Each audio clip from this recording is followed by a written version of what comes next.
Welcome to ThinkTech on OC16, Hawaii's weekly newscast on things that matter to tech and to Hawaii. I'm Jay Fidell. And I'm Duke Oishi. Cars, cars, cars. In our show tonight, we'll take a look at the rollout of the new Nissan Leaf, and we'll take a look at the 2011 International Auto Show at the Convention Center. We'll tour the auto show with Rolf, director of the Hawaii Automobile Dealers Association, and see all the new electrics there and some of the really terrific new high-tech cars. A few days before the show, we visited Tony Group for their rollout of the first Nissan Leafs reaching the islands. The first one went to Mark Takai, coincidentally a state legislator. Mark was really delighted to take delivery. We actually signed up on the very first day, and then when we could purchase it, we purchased it on the very first day. So I guess that's the reason why we lucked out in being the first one. But from what I understand, there's like at least 300, maybe 400 vehicles that have been purchased or people are interested in purchasing right now. When I came home, we purchased PV systems.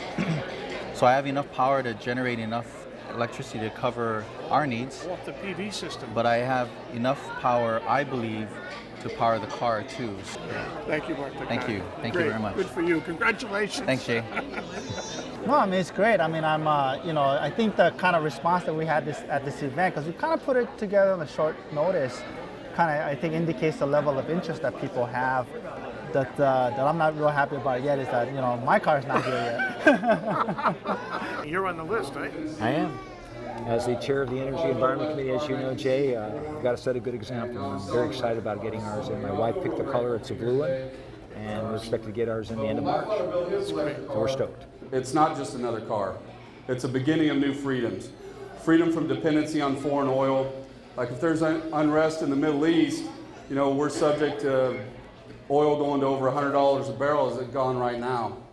And it's a freedom to choose the type of energy we want to use in our everyday lives. I present to you Manutahi.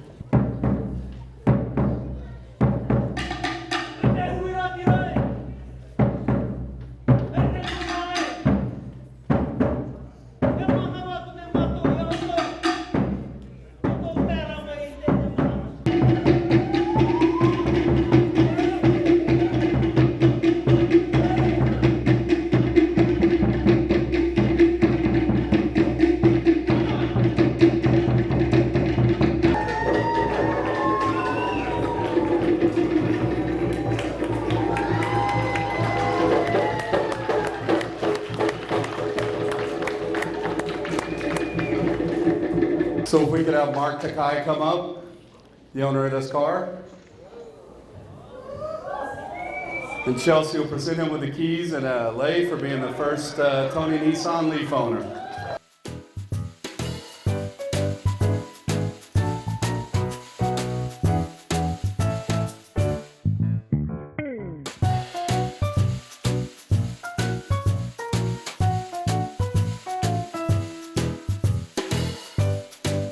I'm picking up my Nissan Leaf today. We're very happy with the way it turned out. Well, today I'm here talking about, what are we doing to actually reduce our energy consumption? And one of the great things that allows us to do that is to drive an electric car. And the Nissan Leaf is one of the first full-size sedan cars on the market so people can start plugging in directly at home.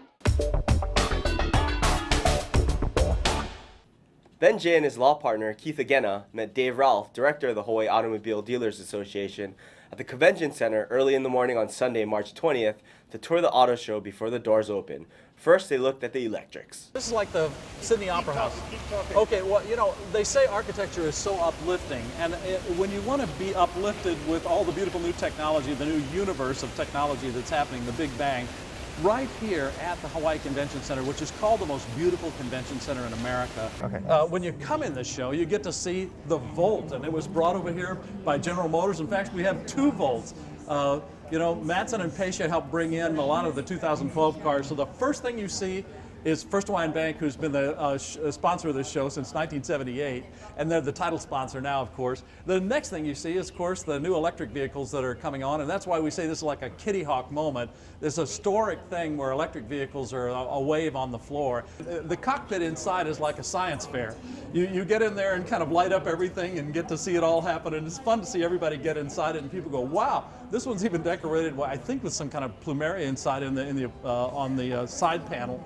But then as you walk past First Hawaiian Bank and everybody's registering for all the things in the $100,000 giveaway, then you get to the electric company displays with all the charging stations.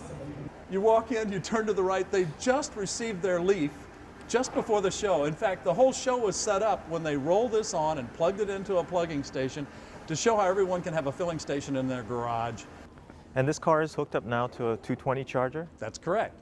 And I see it has more than one port on it. Mm-hmm, multiple port charger. So for a family that wants to be all electric? You bet. I'm just proud to be in a place and lived here so long to see this change happening. It's wonderful. And it's right here at the auto show where everybody figures it out. Right. Well, you know, I think it's great that it's a significant thing, I think, to have Hawaiian Electric have their display in the middle of your auto show. So Dave, this is the Tesla Roadster? Oh, this is the Tesla Roadster, and it's an all-electric car, and it goes 0 to 60 in 3.9. It like comes out of a slingshot. 0 to 60 in 4 potatoes. 1 potato, 2 potato, 3 potato, 4, and you're at 60. Right, that's as fast as a Lamborghini or a Ferrari. Mm-hmm. And of course it's put in a Lotus body, so that's not such a bad thing either. So it looks like you have all your manufacturers back again, displaying all of their vehicles. 35 manufacturers all around the world, domestic, international. Boy, you've got the big three here. Chrysler is back with a huge and wonderful display. Ford has a magnificent display over here. I mean, just magnificent. They've got the C-Max showing, they've got the Ford Focus, they've got the Fusion, they've got the big muscle Mustang. They've even got a Mustang that gets 30 miles per gallon. I mean, that's a Mustang that eats a lot fewer oats, and that's kind of the whole idea. You achieve this Hawaii Clean Energy Initiative in 2 ways. You either get it through renewable fuel, which is 40% of that 70%, and then there's 30% that's conservation. Well, if you can take a Mustang and get it down the road on fewer oats, that's solving the problem too. So Dave, this is a typical charging station. Right, this is from AeroVironment, and they're again, like I said, the people that invented the Helios, that high-flying aircraft that flies out of Barbers Point, so they've known Hawaii for quite a while. Sure. And this is what you plug in right to your car, right from your garage. Jay Leno did a little special with this lately. He has a Volt, and he plugged right into his Volt. Then you come back, and you just plug it right back in, and that's your filling station. Lots of things happening. That's why we call it a Kitty Hawk moment. There's something very special occurring. So you think Hawaii can be a pioneer in this area, or can be, or has to be? Oh, I think it's an Olympic moment for us, because it's possible that the members of the Asia-Pacific Economic Cooperation Summit, who come here with President Obama as host, our country as host, and Hawaii as the host state, the world leaders could be here from China and Japan and from Korea, and they could understand how Hawaii is this perfect petri dish, this perfect test bed. 500 million gallons of fuel, that's a staggering number. It is, and boy, think if you're paying $4 a gallon for 500 million, and you could save 350 million gallons. $4, that's $1.4 billion that we would keep. And people could spend in other areas. That we could spend in other areas. You know, we spend $40 or $50 on a tank full of gas, and then we go to a shopping center, and we don't want to spend $40 or $50 on either a pair of pants or a pair of shoes, but we just put $50 into our tanks to get us to the shopping center. Hats off to GM, General Motors. Well, this is a different type of vehicle, right? It's a fuel cell vehicle. It is fuel cell. Now that involves electricity, but it generally has hydrogen that starts that whole process running through the fuel cell and creating the electricity to drive the motor. It's like an onboard charging station is what it has. This is Toyota's display, and they have several electric vehicles, not just one. I mean, years ago there was just one, and now they have a whole family of electric vehicles. Well, that's why they call it the electrification of the car. And of course, the Prius was that first generation, but now they have the Prius V. And as they say, they're making the plural, what, Pri? Pri. So when you see a hybrid here, then you see the Prius here, which is a hybrid. You see a plug-in hybrid here. This could actually take the electricity that we produce here in the islands from from its renewable sources and plug into this vehicle, and it goes a certain distance before the gas range extender backup engine takes over, and then another hybrid right here, and then over to the 100% electric vehicle that's been around for quite a while, and they've really developed it. That's the RAV4. This says prototype. This one's not for sale. This one's not for sale. That'll be a hot seller. I think it will. I think it might be the first SUV hybrid. Oh, or SUV pure electric. I take it this is the Leaf as you can buy it on the showroom floor?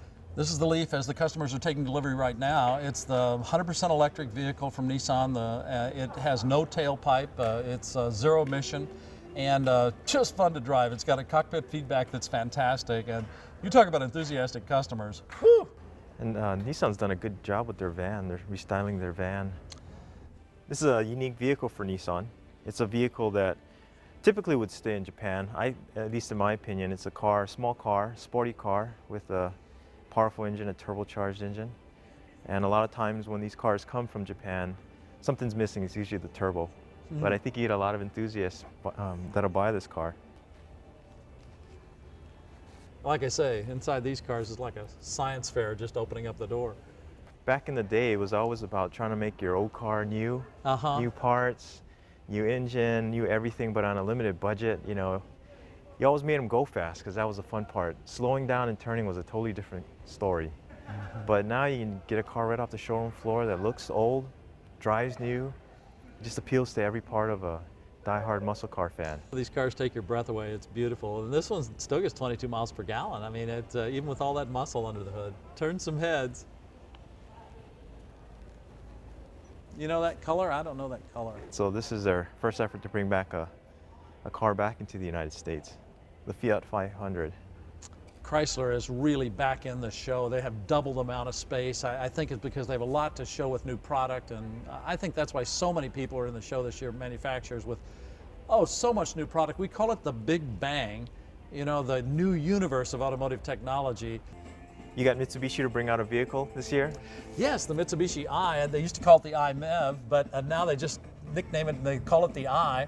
And it's fantastic when you hear their product reps here. They can explain everything about this car, and there's been a good crowd around it.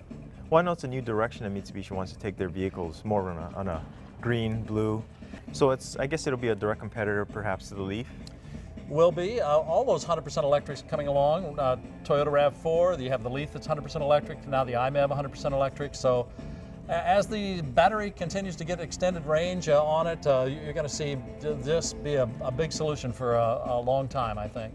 We call it the Monopoly car. It's a 31 Packard. That's what buckles my knees. I mean, when people ask me about cars, I couldn't, when I actually saw it on the show, I actually had one of those knee buckle experiences. The romance of automobiles is encapsulated in that magnificent piece of sculpture. You can just feel the air, the breeze flowing through that.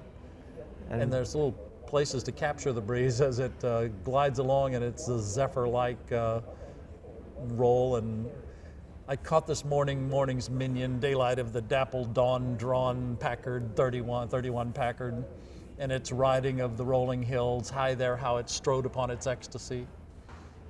And you know, you don't give up any of the luxury with a car like this. I mean, it has leather everywhere, including the roof of the car.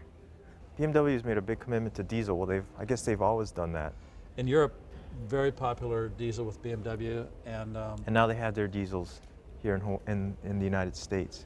You see the Lamborghini, the Ferrari, the Bentleys, the Maserati. It's all magnificent collection of vehicles right here. This is really where everything is. People are packed back in this section. Looks like we have 2 Bentleys, a Lotus, 3 Maseratis, Ferrari, a Lamborghini, 2, 3 in the back, a Ferrari, 2 Ferraris. Oh, this is the car from Iron Man. Oh, the wow. R8, right? Uh-huh. James Stark, Mr. Stark. Well, this is the GM Volt, and it's so wonderful that they've sent it to this show. You know, it's very special that it's shipped all the way out here. It has an electric motor that helps move it down the road for about 35, 40 miles, and then it has a range extender that takes it beyond that, another 360 miles. So it's electric and gasoline. So it's General Motors, you know, bet on the future. Hi, I'm from First Hawaiian Bank. I'm Cindy, Just wanted to let you know what we have here at our First Hawaiian Bank booth. We have two ways of winning here. We have our $100,000 giveaway. We're giving away $100,000 every other hour. So hopefully we'll draw your name, we'll call it over the PA system. If you go into the Bentley, you'll be able to grab a money bag. If it says you're a winner, you get $100,000.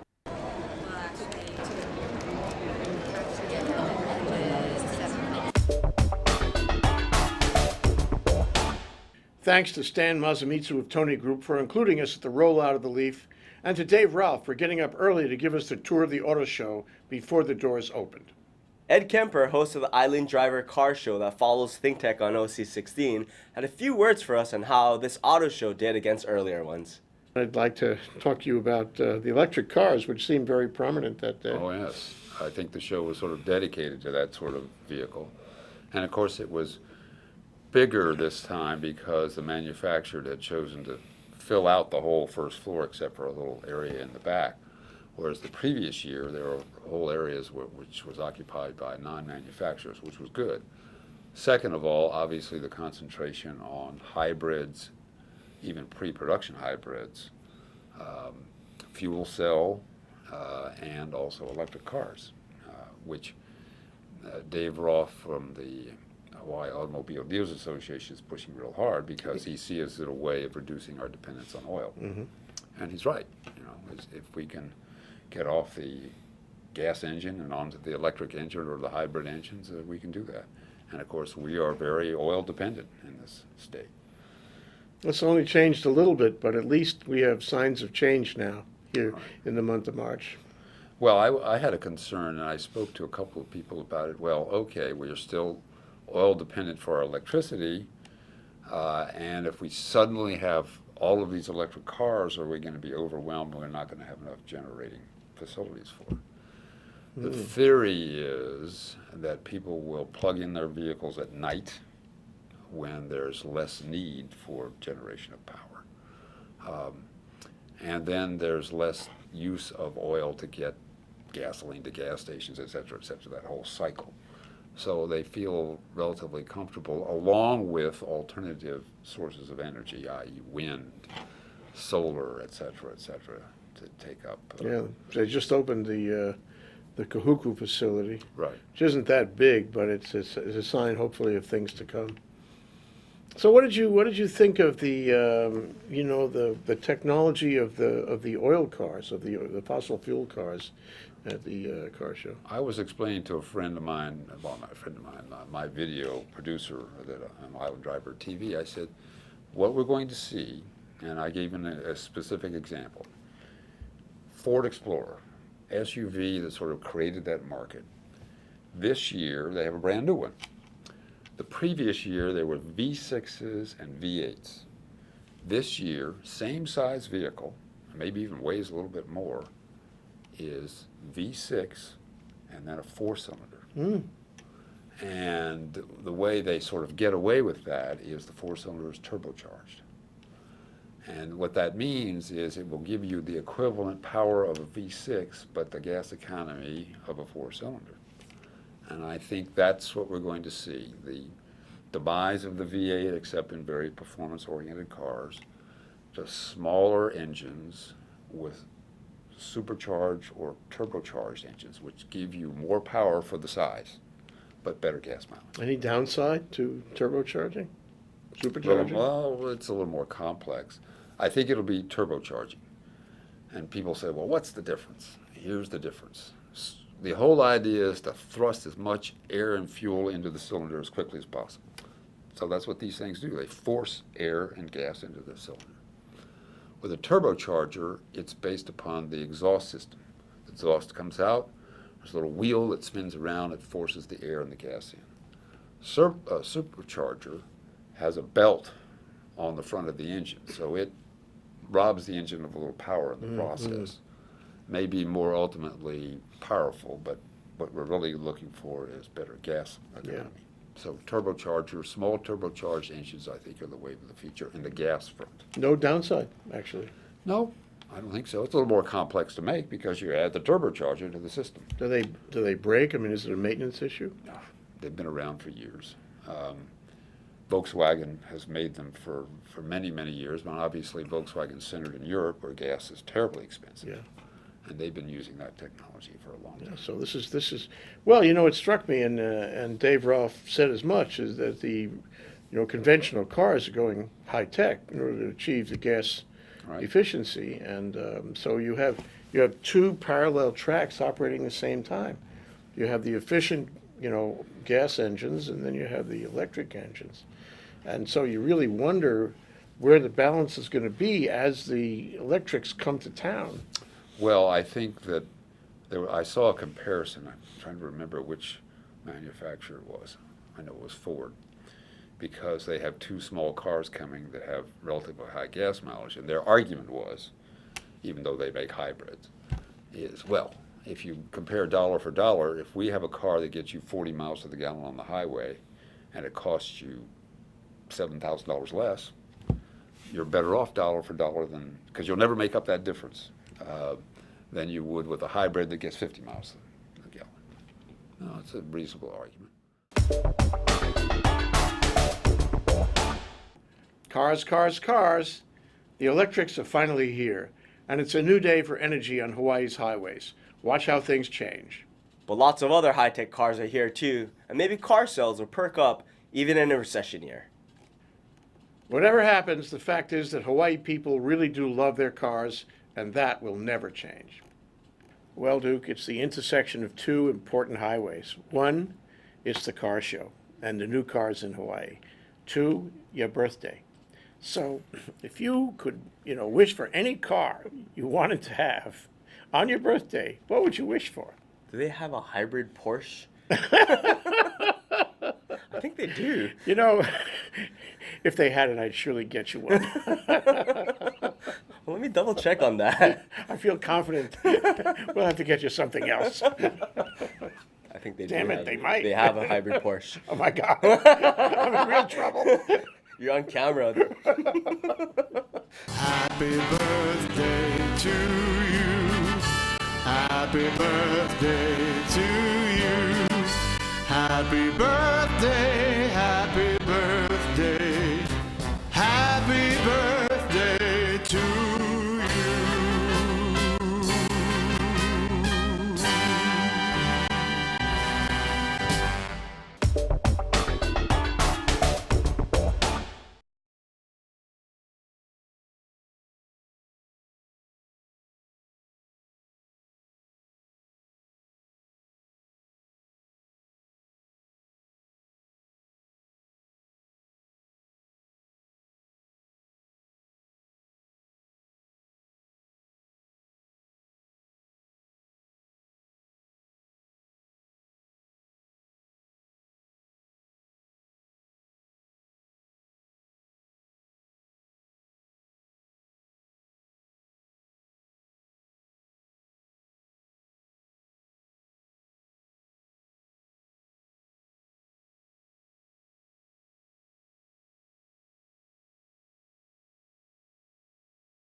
And now, here's our ThinkTech calendar of events going forward. On April 28th, ThinkTech, the Hawaii Venture Capital Association, and Pacific New Media at UH will present a luncheon program called Reciprocal Investments Between Hawaii and China.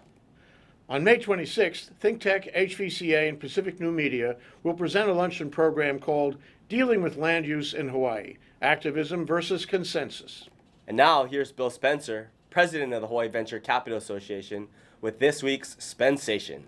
We're just barely coming out of this multi-year recession, but while we were suffering, China was just perking along. They spent almost $1 trillion bolstering their companies, both private and government-owned. One of their big challenges is keeping that growth under control. And so they're starting to pull back on things like lending and requiring more equity to be put down for people to buy homes. But at the same time, they're expecting in the next 20 years 400 million people to be moving from the rural to the urban settings. And that's going to put a tremendous demand on the governments for infrastructure, healthcare, transportation, and energy. And now that's their biggest concern. Will they have enough energy? So guess what? They're focusing on clean energy. And that demand for clean energy is something that we in Hawaii can really play a role in because we're the crucible for energy opportunities, clean energy research going on here, clean energy demonstration projects, can have a tremendous opportunity for China investment. And it can go both ways. And that's why we're doing a program at our next HVCA ThinkTech luncheon meeting on reciprocal investment in China. What do you think? Oh, I'm really excited about that. Reciprocal investment in China. The Hawaii people investing in China and the China people investing in Hawaii coming together. It was always our destiny, you know, and maybe this year, maybe soon, it'll happen. It's very, very exciting. I think now is the time. Yeah. And the pressure is on China. They're concerned about resources. And plus, they've got a tremendous pollution problem that can only be solved by improving their utilization of energy. And with all those people moving to the cities and all that extra congestion and traffic, they've got to do something. And we could lead the way. We've got to sell them more than just energy. I mean, it's hard to sell them energy from where we are. We've got to sell them energy technology. Now the tables may turn a little bit, and we'll benefit from that growth. You know, this sounds like a fabulous program. How do people sign up? What more do you want to tell them about that? It's very simple. Just go to hvca.org. Check out the luncheon event, April 28th, the fourth Thursday of April, and China Reciprocal Investing. We'll be right back to wrap up this week's edition of ThinkTech, but first we want to thank our underwriters. Thanks to the Scheidler Family Foundation. Jay Scheidler, through the Scheidler Family Foundation, supports a number of educational, cultural, and charitable organizations, including ThinkTech. Hawaiian Electric Company, HECO and its affiliates Miko on Maui and Helco on the Big Island are deeply committed to the communities they serve. Galen Ho. Galen Ho is a senior executive of BAE Systems, a global defense, security, and aerospace company which has a large presence in and commitment to Hawaii. Oceanit. Oceanit, a local tech company, is one of Hawaii's largest and most diversified science and engineering companies. Okay, Duke, that wraps up this week's edition of ThinkTech. Remember, you can watch ThinkTech on OC16 several times every week, just like Duke does. For additional times, check out OC16.tv. For lots more ThinkTech videos and for underwriting and sponsorship opportunities on ThinkTech on OC16, visit thinktechhawaii.com. Be a sponsor and help us reach Hawaii. Tune in next week for a gift of music from the stirring sounds and kid musicians of the Hawaii Youth Symphony. Who says there's no great music in Hawaii? See you then. And I'm Duke Oishi. Aloha, everyone.